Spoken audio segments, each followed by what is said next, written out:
Hello students, আজ থেকে আমরা ক্লাস 11 সম্পর্কে বিস্তারিত জানব। প্রত্যেকটা চ্যাপ্টার ওয়াইজ জানব। আমাদের এই ভূগোল বিষয় নিয়ে তোমরা যারা ভূগোল সাবজেক্টটা নিয়েছো নিশ্চয়ই তোমরা সাবজেক্টটাকে ভালোবেসেই নিয়েছো, তা না হলে কিন্তু তোমরা নিতে না, তাই না? তো ভূগোল একটি ইম্পর্ট্যান্ট সাবজেক্ট। আমাদের শুধুমাত্র ভূগোল তো এমনি পড়লে হবে না, আমাদের পৃথিবীটাকে আরও ভালোভাবে জানার জন্য খুব ভালোভাবে পড়া উচিত। তো আমরা আজকে জানবো class 11 semester 1 geography.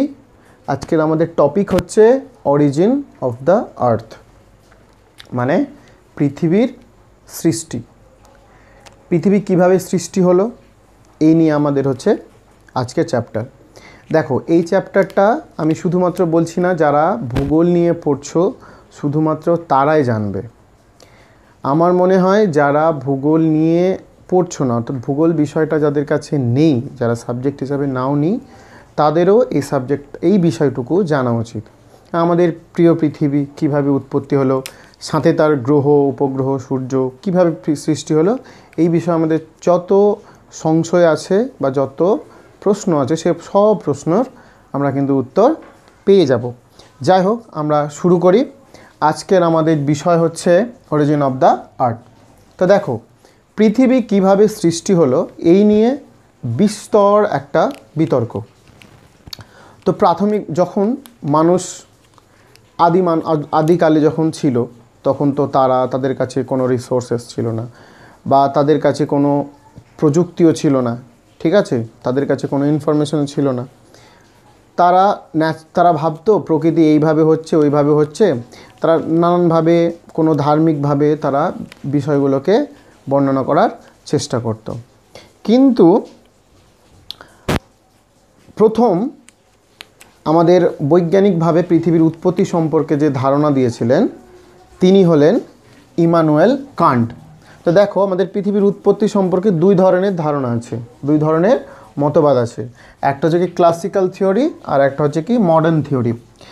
Classical theory কোনটা না, একেবারে প্রথমের দিকে যে মতবাদগুলো দেওয়া হয়েছে, মূলত এই মতবাদগুলো মূলত দিয়েছে পৃথিবী এবং বা সূর্য এবং পৃথিবী কিভাবে সৃষ্টি হয়েছে সেই নিয়ে।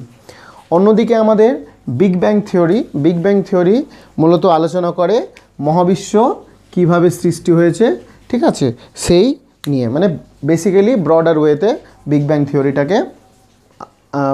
থিওরিটাকে নেওয়া হয়েছে। তা আমরা আজকে যে বিষয়টুকু পড়ব সেটা হচ্ছে তোমাদের সিলেবাসের অংশ, ক্লাসিক্যাল থিওরি বা ধ্রুপদী যে সমস্ত মতবাদগুলো রয়েছে সেই মতবাদগুলো পড়ব। তো ধ্রুপদী মতবাদগুলো বেশ কয়েকটা আছে, তার মধ্যে একটা হচ্ছে আমাদের নীহারিকা মতবাদ, গ্রহতত্ত্ব মতবাদ এবং জোয়ারি মতবাদ, ঠিক আছে?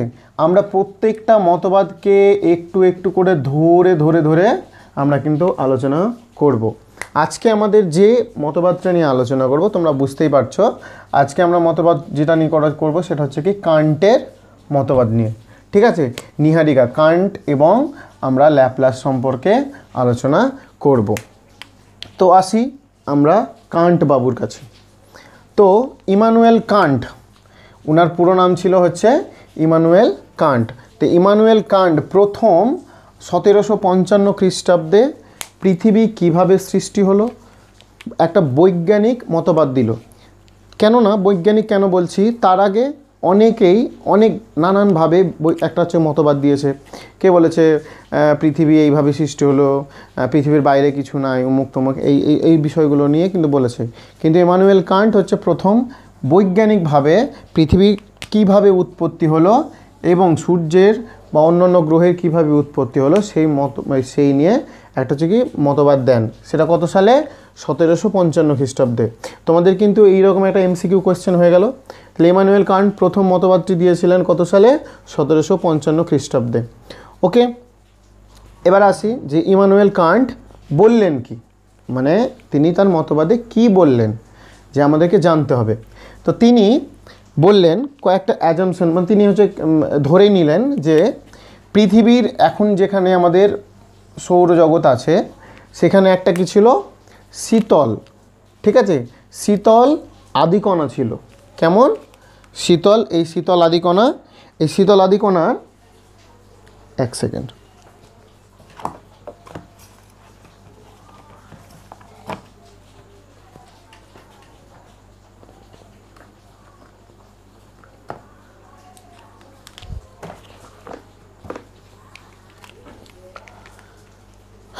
তো তিনি বললেন যে এই শীতল আদিকণা, ঠিক আছে, তো মহাবিশ্ব যেখানে আছে তো সেখানে ছিল, সে কণাগুলো ছিল কী অবস্থায় ছিল? শীতল অবস্থায় ছিল এবং হচ্ছে নিশ্চল, তাদের মধ্যে কোনো রকম মুভমেন্ট ছিল না।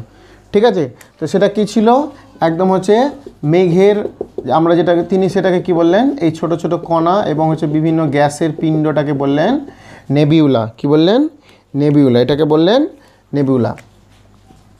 ঠিক আছে, বা নীহারিকা, নীহারিকা হচ্ছে, তো তিনি এটাকে বললেন নীহারিকা। তো এবারে হচ্ছে হঠাৎ করে তিনি বললেন তার মধ্যে কি হলো তাহলে? তাহলে এই যে মেঘ, এটাকে বললেন নীহারিকা, এবার তাদের মধ্যে হঠাৎ করে একটা কি আসলো? অভিকর্ষজ বল। এই অভিকর্ষজ বল উদ্ভূত হলো।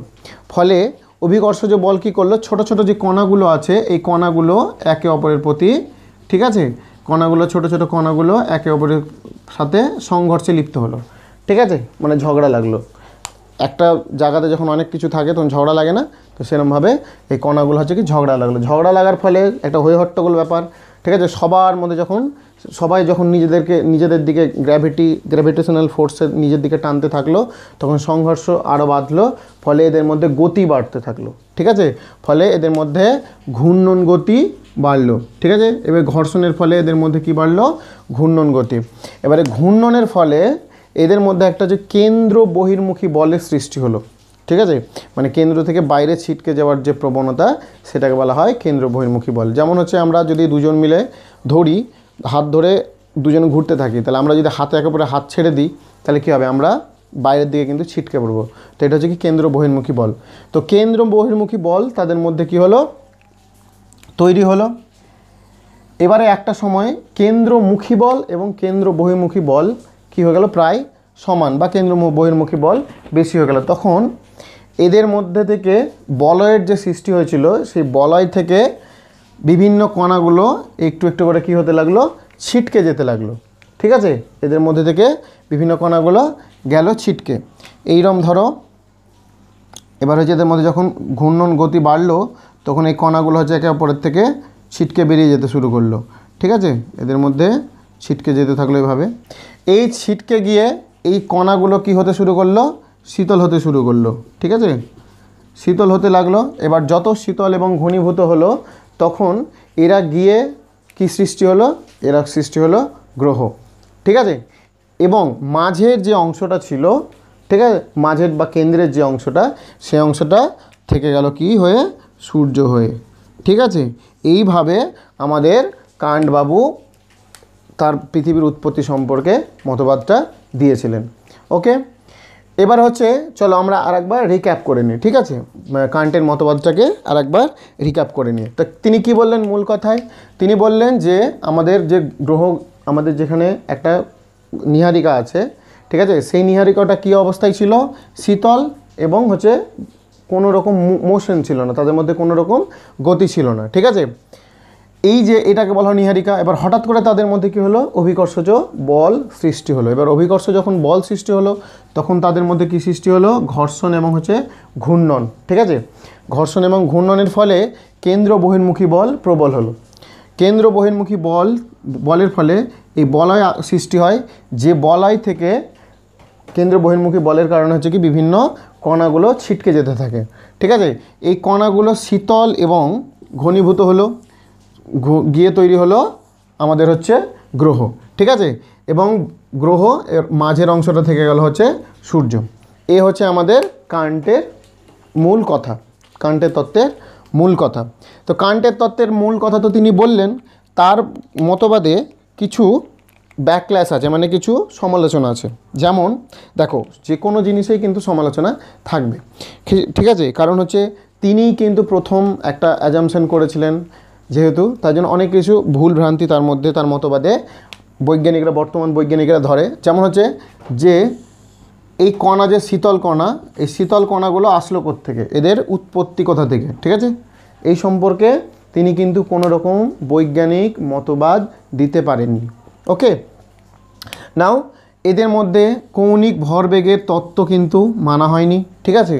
এদের মধ্যে অভিকর্ষজ বল সবই তো ছিল, ঠিকঠাক ছিল, এটাও বুঝে নিলাম যে এই শীতল নিশ্চল ছিল, হঠাৎ করে তাদের মধ্যে অভিকর্ষজ বল কি করে চলে আসলো? কারণ হচ্ছে আমরা জানি যে কোনো স্থির বস্তুকে যতক্ষণ না বাইরে থেকে কোনো কিছুতে পুশ করা হয় বা বল প্রয়োগ করা হয় ততক্ষণ তাদের মধ্যে মোশন আসে না, ঠিক আছে। তাহলে এদের মধ্যে হঠাৎ করে অভিকর্ষজ বল কোত্থেকে চলে আসলো, ঠিক আছে। এবার যদি অভিকর্ষজ বল আসলো, তো দেখো একই দিকে যদি ঘুরতে থাকে তাহলে একই দিকে নিশ্চয় এই প্রত্যেকটা গ্রহ উপগ্রহ কী হবে, একই দিকে ঘুরতে থাকবে।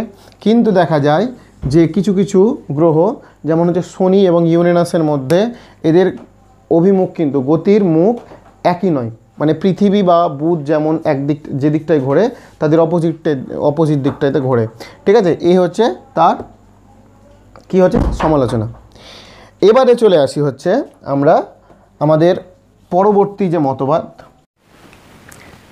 ঠিক আছে। এবারে তো আমরা কান্টের মতবাদটা দেখলাম, তোমাদের আশা করি কোনো সমস্যা থাকবে না। যদি কোনো বুঝতে কোথাও সমস্যা হয়ে থাকে তাহলে নিশ্চয়ই তোমরা কমেন্ট বক্সে আমাদেরকে জানাবে, আমরা বিষয়গুলোকে নিয়ে আবার ডিসকাস করে দেবো, কোনো সমস্যা না, ঠিক আছে।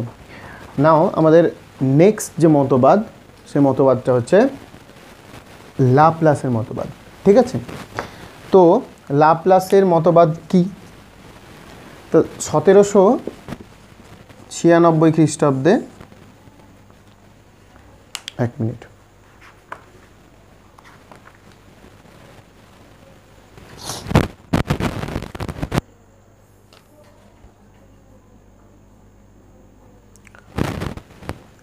তো 1796 খ্রিস্টাব্দে ম্যাকুইস ডি লাপ্লাস, ঠিক আছে, তিনি একজন ফরাসি জ্যোতির্বিদ ছিলেন। তো তিনি দেখলেন যে কান্টের মতবাদে কিছু ভুল আছে, ঠিক আছে, যার জন্য তিনি ব্যাপকভাবে সমালোচিত হলেন, ঠিক আছে। তো তিনি কান্টের মতবাদটাকে সমর্থন জানালেন এবং তার মতবাদে যে ভুল ভ্রান্তিগুলো ছিল বা যে সমালোচনাগুলো ছিল সেই সমালোচনাগুলোকে তিনি একটু সংশোধন করার চেষ্টা করলেন, ঠিক আছে। তো তিনি সমালোচনাগুলো সংশোধন করে কি বললেন যে কান্ট যেটা বলেছে ঠিক আছে, ভালো কথা। তো কান্ট বলেছিল যে আদি কণাগুলো কী অবস্থায় ছিল হচ্ছে শীতল এবং হচ্ছে গতিহীন অবস্থায় ছিল, রাইট। তো এবার হচ্ছে ল্যাপ্লাস তিনি বললেন যে না, একটু চালাকি করে বললেন যে এই কান্টের যে মতবাদ সেখানে আদি কণাগুলো ছিল বা নীহারিকাটা ছিল উষ্ণ এবং এদের মধ্যে আগে থেকেই কী ছিল, মোশন বা ঘূর্ণন আগে থেকেই উপস্থিত ছিল, ঠিক আছে। তো তাদের মধ্যে যত ঘুরছে, ঠিক আছে। এবার হচ্ছে ধীরে ধীরে ধীরে ধীরে কী হচ্ছে, সেটা কিন্তু প্রসারিত হচ্ছে, আমাদের নীহারিকাটা প্রসারিত হচ্ছে। এবারে প্রসারিত হওয়ার ফলে দেখো বাইরের অংশটা কী হচ্ছে, একটা সময় তারা কিন্তু শীতল হয়ে গেল।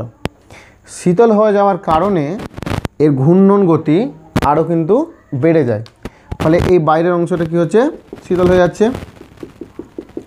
এবার যদি শীতল হয়ে যায় তো বাইরে এর গতি আরও হচ্ছে কি খুব প্রচণ্ড পরিমাণে এই অংশটার গতি বাড়তে থাকছে। ফলে একটা সময় কি হচ্ছে যে এই অংশটুকু মূল অংশ থেকে, ঠিক আছে, মূল অংশ থেকে বিচ্ছিন্ন হয়ে যাচ্ছে। তারপরে এই বলয় আকারে বিভিন্ন এই বলয় আকারে এই কণাগুলো একত্রিত হয়ে বিভিন্ন গ্রহের সৃষ্টি করছে, ঠিক আছে। এই রকমভাবে তিনি পৃথিবী এবং অন্যান্য যে গ্রহগুলো আছে সেই গ্রহগুলো সৃষ্টির কথা বলেছেন। এবং মাঝের যে অংশটাকে যেটা বলছে কেন্দ্র, এই কেন্দ্রটা কী অবস্থায় থাকছে, কেন্দ্রটা যেটা থাকছে সেটা হচ্ছে সূর্য। তাহলে এর অবস্থান হয়ে গেল সূর্য, ঠিক আছে। এইভাবে তিনি কিন্তু এই কান্টের যে মতবাদটা ছিল সেই মতবাদটাকে একটুখানি রিভাইজ করে তিনি কিন্তু মতবাদটা বললেন। তো তারও এখানে মতবাদের কিছু কিছু সমালোচনা রয়েছে। যেমন হচ্ছে প্রথম কথা যে উষ্ণ তো ছিল, তো কোথা থেকে আসলো, উষ্ণ কী করে হলো, এদের মধ্যে এই গতিটাও কোথা থেকে আসলো আদি কণার, ঠিক আছে, গতিবেগ বা ঘূর্ণায়মান কীভাবে আসলো, ঠিক আছে। এবার প্লাস হচ্ছে যে একটা দুটো তিনটা নয়, 9টায় কেন রিং হয়েছিল, এই রকমভাবে কিন্তু অনেকগুলা মতবাদ, তার মতবাদের সমালোচনা এসেছিল, ঠিক আছে। আবার আমরা এই মতবাদটাকে একটুখানি রিভাইজ করে নিই। তো ল্যাপ্লাস, ফরাসি যে জ্যোতির্বিজ্ঞানী ল্যাপ্লাস 1796 খ্রিস্টাব্দে কান্টের যে মতবাদ, তাহলে কান্টের মতবাদটা দেওয়া হয়েছিল কত সালে, 1755 খ্রিস্টাব্দে। তো সেই মতবাদটাকে একটুখানি রিভাইজ করে, ঠিক আছে, নতুন একটা মতবাদ দেন, যেটা হচ্ছে কি ল্যাপ্লাসের মতবাদ। তো এখানে কি বললেন, কান্টের সাথে কিছুখানি পার্থক্য ছিল। কান্ট কি বলেছিল, যে কান্ট বলেছিল আদি কণাগুলো ছিল শীতল, ঠিক আছে, এবং হচ্ছে গতিহীন, হলো গতিহীন। তারপরে হচ্ছে এদের মধ্যে হঠাৎ করে অভিকর্ষজ বল আসলো, ঠিক আছে, অভিকর্ষজ বল আসলো, এদের সংঘর্ষে বাঁধলো, ফলে এদের মধ্যে তোমার হচ্ছে কি ঘূর্ণন গতি চলে আসলো। ঘূর্ণন গতি আসার ফলে কেন্দ্র বহির্মুখী বল স্ট্রং হয়ে যায়, ঠিক আছে, যার ফলে ছিটকে পড়ে বিভিন্ন কণাগুলো, কি হয়, ছিটকে পড়ে এবং সৃষ্টি হয় কি গ্রহ, আর বাকি অংশটুকু হয় কি সূর্য, ঠিক আছে। এটা হচ্ছে কি কান্টের কথা। এবারে ল্যাপ্লাসের কথা কি, তো ল্যাপ্লাস আগে থেকে দু তিনটা জিনিস করে নিলেন। হঠাৎ ল্যাপ্লাস বললেন যে এই আদি কণাগুলো কী ছিল, আদি কণাগুলো আগে থেকে ছিল গরম অবস্থায়, ঠিক আছে, ছিল, হ্যাঁ, এবং এদের মধ্যে গতি ছিল, মানে মোশন আগে থেকেই ছিল, এদের মধ্যে হচ্ছে মোশন ছিল, যার ফলে এদের আবর্তন বেগ একটা সময় এবার বাইরের অংশটা কি হয়, শীতল হতে থাকে, ফলে এই অংশটার গতিবেগ কি হয়, আরও দ্রুত বেগে বাড়তে থাকে, ফলে একটা সময় এই বাইরের অংশটা শীতল হয়ে গিয়ে কি হয়, বাইরের অংশটা এর থেকে আলাদা হয়ে যায়, ঠিক আছে। এই আলাদা হয়ে গিয়ে বিভিন্ন রিং তৈরি করে, ঠিক আছে। এই রিং তৈরি করে হচ্ছে এখান থেকে তৈরি হয় বিভিন্ন গ্রহ, এবং মাঝের অংশটা থেকে তৈরি হয় কি সূর্য, ঠিক আছে।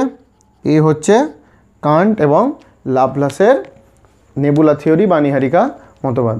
আশা করি তোমরা বিষয়টা ভালো করে বুঝতে পেরেছো, ঠিক আছে। যদি কোনো সমস্যা থাকে, যদি কোনো কোয়েশ্চেন থাকে, তোমরা অবশ্যই কমেন্ট বক্সে আমাদেরকে জানাবে। আর তোমাদের বন্ধুদের সাথে আমাদের চ্যানেলটাকে শেয়ার করতে অবশ্যই ভুলবে না, ঠিক আছে। তাহলে দেখা হচ্ছে নেক্সট ক্লাসে আরও তোমাদের বন্ধুদেরকে অ্যাড করো, ঠিক আছে। ধন্যবাদ, থ্যাংক ইউ, জয় হিন্দ।